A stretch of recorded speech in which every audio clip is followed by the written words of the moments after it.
दोस्तों अल्लाह के रसूल ने फरमाया मुबारक हो उस शख्स को, खुश नसीब है वो शख्स जिसके अंदर 3 खूबियां हो। नंबर 1, तूबा लिमन मलक नफ्सहू, मुबारक हो उस शख्स को जो अपने नफ्स पर कंट्रोल रखता हो, जिसका नफ्स उसके कंट्रोल पे हो। नफ्स चाहता है झूठ बोले, आप नफ्स को दबा के रखते हैं। नफ्स चाहता है गीबत करे, आप नफ्स को दबा के रखते हैं।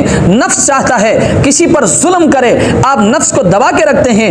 नफ्स चाहता है बदनजरी करे, आप नफ्स को दबा के रखते हैं। नफ्स चाहता है जिना करे, आप नफ्स को दबा के रखते हैं। तो याद रखें आप बड़े खुश नसीब है।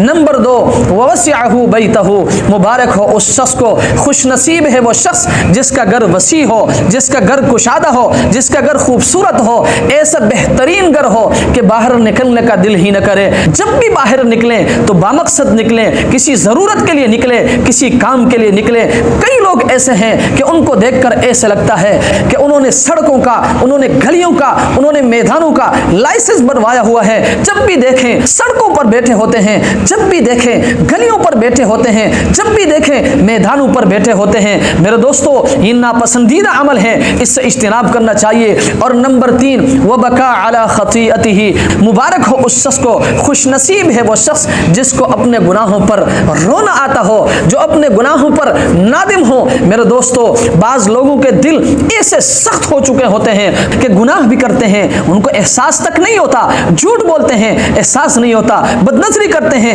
एहसास नहीं होता, गीबत करते हैं एहसास नहीं होता, किसी पर जुल्म करते हैं उनको एहसास नहीं होता। मेरे दोस्तों ऐसे लोगों को अल्लाह की जात भी माफ नहीं फरमाते हैं। तो खुश नसीब है वो लोग, खुश नसीब है वो शख्स जिसके अंदर ये 3 खूबियां हो। नंबर 1, जिसको अपने नफ्स पर कंट्रोल हो और जिसका घर कुशादा हो, जिसका घर वसी हो और उसको अपने गुनाहों पर रोना आता हो, अपने गुनाहों पर नादिम हो।